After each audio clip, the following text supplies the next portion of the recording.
About apps, and obviously another area where 4G will be very beneficial to it would be the multimedia experience. So I'd like to ask SK, I know from our conversation earlier, I gather that TVB is, embraces new technology very much. So can you tell us about how you guys will be taking advantage of 4G and how it's going to change our lives? There's obviously an easy model answer for this. I mean, it's all video. So that's the easy answer. But maybe I want to just go beyond the easy answer and give the less obvious answer. That's great. The easy answer is more video, but that's not always a good thing. And, I think we live in a world, and we've grown a little wiser from recent experiences. So. Which we can talk about that separately, but I think in the internet, the whole mobile network, the data network, the internet, the backend, the cloud, all of this is all in the service of consumers. And what's happening today is that consumers are really looking to this infrastructure as their pipeline and their entire infrastructure for their daily media experiences. In the old days, before all of this, we used old-fashioned technology, but it was very reliable. It was 4 to 5 nines availability. Okay, guys, I run a TV network. It's between 4 to 5 nines availability, 99.99 to 99.999% uptime. You don't get that on the internet, but consumers are spoiled by that. They press their television set, or their radio, or they pick up a newspaper, and there it is. It works. It's not smudgy on the newspaper. The television set switches on. Channel switching is fast. The moment we got the digital, channel switching became much slower. And so they're spoiled by that. Now we're trying, but because we're now using the whole new media, new technology, internet-based infrastructure, and then all the way down to the mobile device to serve consumers for media consumption and for daily, dependable media experiences, we're putting a lot of demand on this infrastructure. And therefore, it is beholden on all of us to use this infrastructure well and efficiently. So it doesn't mean that just because 4G is coming, I'm going to just start pumping up all my bit rates. That's not the way to do it, okay? The way to do it is, no matter how cheap the bandwidth is, if I can give you a HD experience on a 5-inch, let's say a 5.5-inch or 5.x inch screen, I can give you a HD-like experience at, if I can do it one day at 600 kilobits per second, I shouldn't do it at 900 kilobits, Even if I can do, when I'm at 600, I want to try and bring it down to 400, because not only is it good for me, it's good for the whole ecosystem. It enables more people to share the internet. So the less obvious answer is that 4G will make things easier for me, but I shouldn't use it in a way that is just not socially responsible in the ecosystem. That's one. That's for Douglas to hear so that he's happy about this. Now, second point. What's not so obvious about how 4G will be good for us is that it's the little things. Because, for example, we have a game voting app, and the consumer is downloading it for the first time. The important point is that when he says, go download in the store, he gets it real fast. Now, that's just a few seconds, but that's okay. The bursty things that you do in a short time that will satisfy consumers' need for fast feedback from the ecosystem, that's where the 4G can help. And sometimes, maybe in an app, there are components. Every time you open the app, in order to facilitate the interaction with the user, I immediately pre-download certain components into the app. Now that part, if I design it using the 4G capability to bring a faster response, but not to continuously use the 4G, to just keep pulling 1.something meg onto the headset. That's my thinking. Douglas, you want to just add? I can't agree more with what SK said. And in the past several years, we have something that I'll talk about in our presentation later. That's exactly what we do. We believe that on a small screen, it's ridiculous to pull down, 1 or 2 meg. You're just wasting the bandwidth. You can't tell the difference on your screen anyway. And if you actually, at the back, have an engine to sort this out, to desize it, so he gets enough quality, but the lowest kind of bandwidth available, it means there's more bandwidth available for everybody else. And everybody else and more people who get a great experience that they need. So don't waste stuff. Yeah. The only comment I would add to Rebecca's comment is that I'm having a big trouble dealing with the high resolution screens because they're all going crazy. They're giving me, they're asking for 720p on a 4 point something because the resolution is a HD resolution. So now obviously I can try and do encode to HD resolution, to a 720p or to a 1280 by 800 or whatever at a lower bitrate. But then I'm dealing, my content doesn't look good enough on an S3 right now. I'm not happy with it. Okay, so I will caveat what Becca said. We got to improve our encoding technologies, so that we can still cater to the high resolution. Because the headsets aren't going to stop making the screens high and high resolution. They're not going to stop. Okay, We need to talk to our techies. Okay. All right. So moving on to an area which is close to my heart, and I'd like to talk to Perry, who's from Hong Kong Economic Times. I'm a big fan of the publication, and I'm sure some of your guys from East are here today as well. But earlier on, I heard you mentioning how a lot of materials these days are becoming leaning towards the digital side of things. So is this something that 4G will be able to help you out and enhance our experience? Can you tell us about it? Obviously, printed media is not as glamorous as the TV. It's inconsistent to, but actually, printed media is in fact facing the vertical competition, or even we use the term erosion from the digital media. And as a result, a lot of printed media publisher all these years try to turn the publication into electronic one. Obviously, it's not a simplified version of the printed media, but with a lot of active multimedia content like video and this and that. But the problem for subscriber to this electronic version is usually the file size of the magazine with many pages with a lot of photos, and then even with the addition of multimedia content. And the download time is really fairly long, to the extent that a lot of subscribers are fed off. So with the coming of the 4G, with the increase of the download speed, then this will make the mobile digital publishing a reality.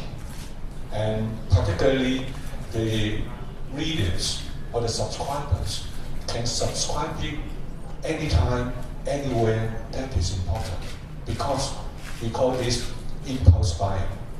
If you take a long time to download it, you don't have that impulse. But with the impulse buying, then I think we can, as a publisher with the electronic version of the printed media, we can really make money out of it. And also, particularly the younger generation readers, now they don't buy printed media anymore, so they can download the electronic version of it. And also at that point, I think the 4G can increase a lot of possibilities in the printed media industry.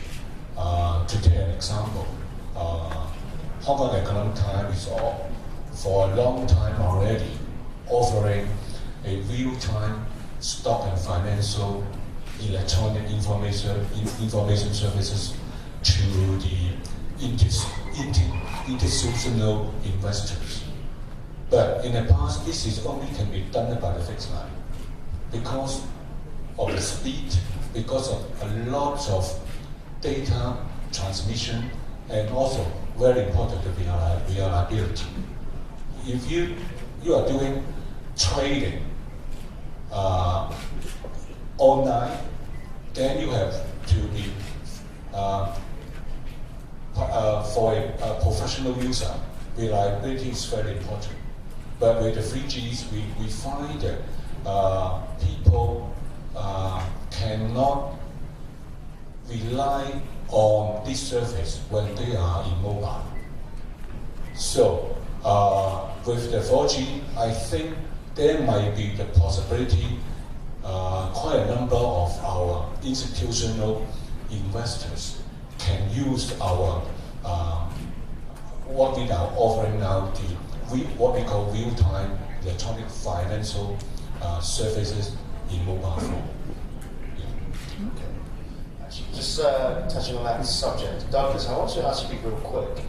If obviously our aim and the ideal world is that we would want to get what we want anywhere we want, like Perry said, but this also becomes a big, not problem, but a big adds a heavy load to not necessarily just your network, but any network. Has it ever happened to you where you have to go up to someone and say, hey, your content is adding too much stress to our network? You know, I'm sure as you talk to TVB a lot about this, maybe, I don't know, because streaming also consumes a lot of bandwidth. But obviously the same thing with downloading, especially magazines, because you want to have high quality pictures. So has there ever come to a time when you have to go up to a content provider and say, can we work on this? And is this something necessary? In our experience, we have a fair usage policy. And actually, that's never really triggered except at busy hours and for people particularly doing BT. Big talk. They still do that? Yes. and there it's, basically permanently occupying some of your capacity and holding on to it. And it's not at all bursting traffic. It's like a circuit switch. And that's, really quite an abusive kind of usage of the radio network. For us, streaming is not an issue. As you say, with the compression technology that we have, with the bit rate that we tune for a good quality presentation on your screen, so it's customized in our network depending on what screen you use. The consumption is not huge. It varies from about 300 kilobits per second to around 500. Yeah, and that's adequate. So for that, we can handle it. The issue is how you then enhance capacity as more and more customers want to do similar things at the same places at the same time. Right? And there, you have to engineer your radio network better. You have to add more cell sites, add more backhaul, have various offload solutions. At SmarTone, we're looking at not just implementing 4G, which in itself enhances capacity a lot, but also things like small cells, HeadNet is another way of adding more capacity, and that is always ongoing. So on top of that, we have also an accelerator engine at the back, which optimizes speed and network resource utilization. So it's actually more equal allocation and utilization of our resource. And that itself also squeezes more capacity out of the network. So there are many techniques for doing things, and it's not just a simple matter of buying more spectrum or having more spectrum, but how you run the network, how you design the network, and more particularly, what you do in the service layer, the service platforms that we have to optimize resource allocation and utilization, minimizing delay, maximizing availability, all those things we do at the back. And we've been doing it since 2005. I'm sure we'll hear more about that later on today. And Frederick, so I haven't forgotten you, don't worry. But the reason why I've asked for our panelists first, because what you do with mobile marketing essentially has a bit of everything. So can you tell us a bit of how you think 4G will be able to help your business and which would in return help others? Yes. First, what I can say is I buy what I heard this morning. I think most of things are right. The fact that we have created a bridge between brand and consumer for marketing and commerce, let us have the pulse of what consumer on business wants. And the fact that we are global, let us also see what's happening in 4G in other countries. The first things I can say is very different 4G. In some country, it means sometimes, I can give you an example in US, where the 4G is not faster than the 3G. So we need to be careful of what we sell. If we say on the consumer side, what we can see today is the consumer are not yet excited by 4G. They don't really understand, except that they think that it's a question of speed. And if you say to a consumer what kind of speed you want, he will tell you what kind of speed we can do for the right price. Because I think the cost is something will become very important. What Douglas said at the start, and I think is important, you need to associate 4G to the cloud revolution. Because in the near future, everything will be on the cloud. Information, game, but also software on everything that you need to access. On the speed will become something very important.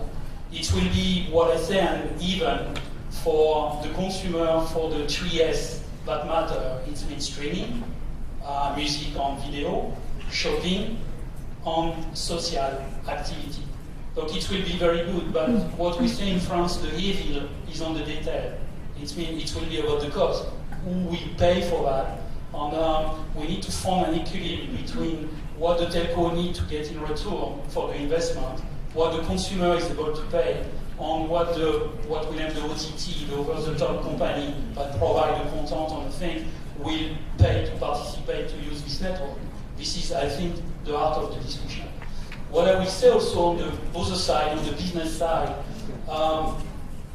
technology like 4G has to be seen as an engine for economic growth.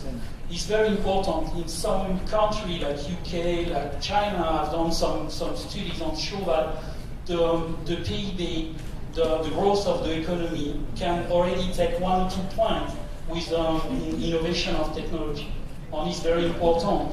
I will talk to a point that was not mentioned today because it's all about the speed, but the 4G ameliorates the coverage indoor for the communication. And it's very important for local business, for example, because with the cloud, we can access some software, they can access collaborate tools, they can access marketing and commerce tools with a tablet at low cost, and it can make a big value for their business. And it's very important on this side. Okay, I think that there is a big expectation, but today you need to convince people to abandon 3G for 4G and explain the cost, give them a real speed, and after found, I will say, the right business model to satisfy the people involved. This means the telecom, the OTT, the consumer, and the media owner. Everybody needs to make money on that, and it will be interesting to see. I see Douglas, you've got the mic, you want to say something? I think I entirely agree. This is evolving ecosystem, and there are many players in it, and each of us need to make a return on our investment. At the same time, the total cost that has to be borne by the customer has to be reasonable and acceptable. And that's where we will have to work together to meld technology with business model and innovation to do this. On the issue of coverage, that's the standing principle at SmarTone: the lower the frequency, the better. Which is why we decided to launch 4G at 1800. There have been doubts about whether there'll be enough device support, but as history has shown last year, there's no device that you can buy, 4G device that you can buy in Hong Kong that hasn't got 1800. So we're quite sanguine about that, and we're looking forward to new devices to come in the last quarter of this year, which is why we're launching today. You know, it's like, let's say, I'm old. Let's say come back to 15 years ago, when the people discovered the DSL on the internet. The way to sell them to consumer is to have already media content and to give them something to do. The technology alone is not enough. Look, I think that a collaboration between telecom and OTT company to find a sharing model and to find a way to satisfy the consumer will be a great thing to push the 4G. I think SmarTone is very open to that. It's just so far the OTT player hasn't been willing to pay anything. That's all. All right. So Douglas talked briefly about devices, and there might, obviously there might be this one or two massive bike device coming this coming quarter. Who knows? But I'd like to open this question up to all five of you. And this might sound like a silly question, but where do you think LTE would benefit more? On which kind of device? Would it be on a phone or a tablet? Basically, do you have your own preference? And do you think, is there a certain type of device, a form factor, that would benefit hugely more? So go ahead, Frederick. I will start. I think it will be different for the consumer and for the business. I think for the business, tablet is a revolution. We're talking about tablet like I see in China or like I see in India, $35 tablet with an Android inside. Also, of course, the iPad, because I don't want to have a problem with them. But for the consumer, it will be more on the phone. We hope that the iPhone 5 will be on 4G. And yes, we can pray for that. And it will be where the consumer will be excited by all the things. But consumer, it's more about what I said, the 3S on the gaming. But for the business, I think tablet and cloud computing is a big revolution to leverage everything. Okay, that's good. Yep, sure. I think where your question was which among the various types spectrum of devices which will benefit more. Obviously, will benefit all, so it's just a relative question. And in my personal experience, actually, it's benefiting me more on my laptop when I use a 4G modem. And the reason is that on the laptop, I'm a high-power browser. I open at least 20 windows. I go from here to there. I switch around. I do this. I really move fast on the laptop. And I need that ability to render those pages very quickly and to just pull them down very quickly. So obviously I need a powerful CPU on my even on a light form factor laptop, I will always buy the highest power I can get with the maximum RAM. So if I'm using it like that, I have 16 gigabytes on my notebook. It's an i7. It's a lightweight product, but the 4G benefits me. I want a portability of 4G. So yeah, I see a distinct. Let me just explain it. In my daily usage, I see a real difference. I see the benefit that 4G brings to me, the portability, and I can make use of that bandwidth. But on my portable phone, of course, with video, I can make use of it. And also what I mentioned, the small things, the app, when I need to get an app quickly, the instant download, I can benefit from that. So for me, it's that. Quick question: would you rather have the SIM card inside the laptop? No, I wouldn't, because obviously my preferred form factor is still the Wi-Fi router, not the USB. Obviously that's shareable, and as long as its battery is good enough, or I prefer the 4G modem. Just make it nicer looking, a little bit lighter, good battery. Then that works for me. Yeah.